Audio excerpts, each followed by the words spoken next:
Sziasztok! Szeretném nektek bemutatni ezt az Argento Active Sport Rollert. Ez több néven is ismerhető, InMotion L9, Live-Motion és hasonló neveken. Pontosan ugyanaz egy konstrukció, csak máshogy van színezve. Nem magát a rollert szeretném bemutatni, mert erről egy csomó bemutató videó van már az interneten.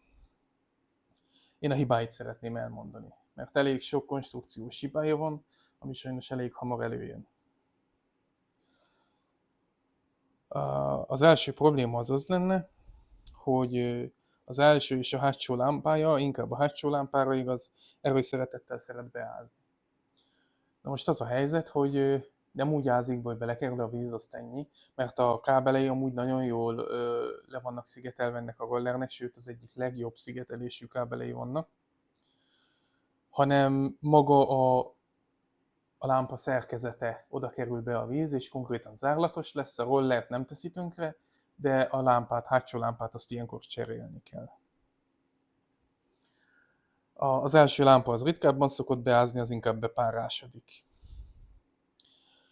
Na, még a következő nagy hibája, hogy ezeket a gumikat, ezeket ki lehet venni elég könnyen, ezeket könnyű elhagyni, és itt a másik oldalon én már aluszallaggal, is mutatom, aluszallaggal helyettesítettem, mert elhagytam egyszer másikat, azt megtaláltam, elhagytam ezt is, ezt nem találtam meg, és így lett megoldva.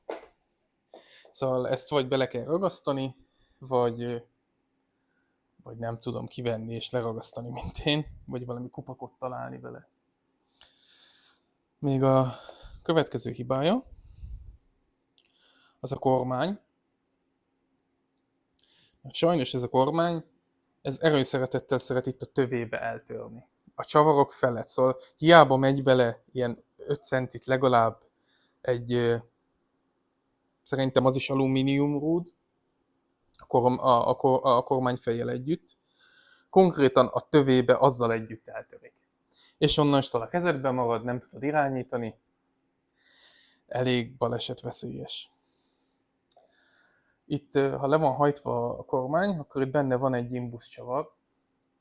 Azt érdemes néha után ellenőrizni, után húzni, mert szeret kilazulni, és ott is már volt olyan, hogy valakinek a kezében maradt a kormány, és az is balesetveszélyes. A következő hibái még, hogy nem is szeret, hát a lengéscsillapítás az nagyon kemény. Szóval konkrétan hiába van 113 kg vagyok én, hiába van a legpuhábbra téve a lengéscsillapítás, konkrétan nem nagyon csillapít semmit, csak a nagy kátyúkat.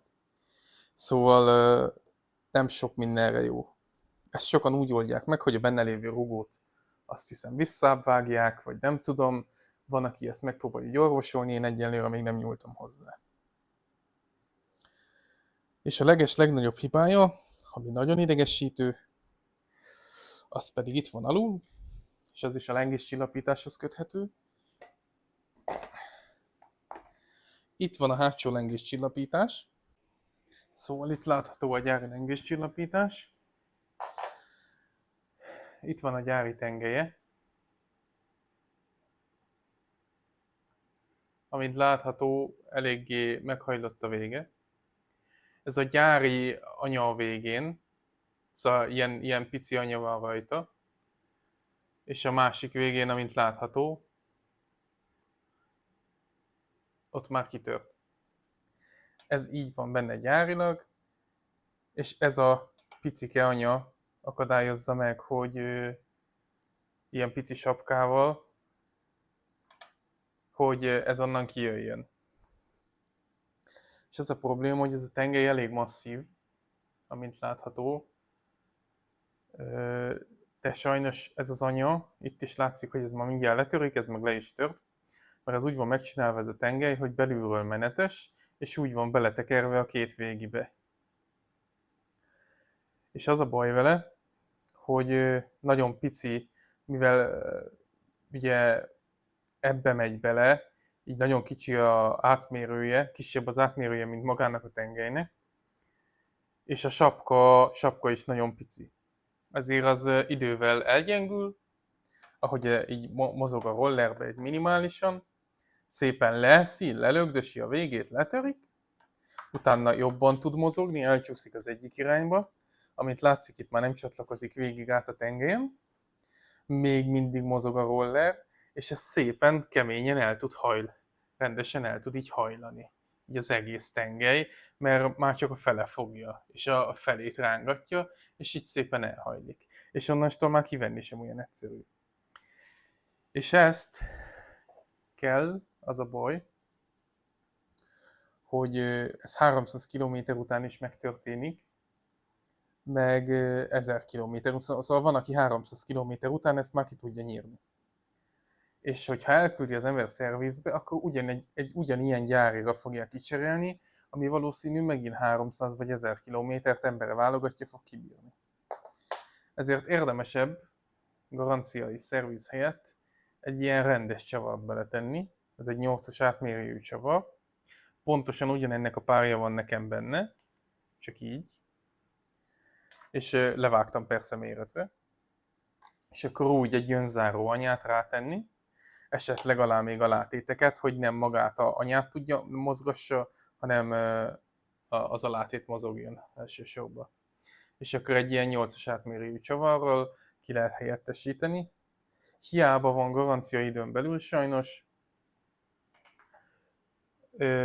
hogyha ugyanolyanra cserélik ki, akkor pár havonta viheti az ember, vagy fél évente, mindenkinél más időben jön elő, viheti szervizeltetni. Szóval ez a legnagyobb és a legidegesítőbb problémája, hogy ezt sajnos ezt orvosolni kell. Még ami nagyon idegesítő, azok ezek a kis töltősapkái, mert könnyű kinyitni, de mivel gumi, így látszik, hogy ez így tud deformálódni. És egy picit, amikor kinyitja az ember, deformálódik, és már sokkal nehezebb visszatenni. Itt van, ezt szoktam sűrűbben használni, ezt nem tudom rendesen visszacsukni.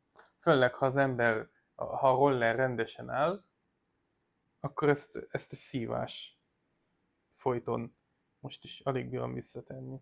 Ezt aki kitalálta, így egy kis műanyag sapka kellett volna, vagy nem tudom, de ez az egyik legrosszabb megoldás, mikor más rollereknél egy ilyen csukható műanyag fedéllel ezt megoldják. És még amit én nagyon nem díjazok, az az, hogy műanyag az alja. Szóval más rollereknél meg tudják oldani, hogy ez az alja alumínium, vagy fém legyen, ennek műanyag, itt látszik, el is tört már belőle egy darab.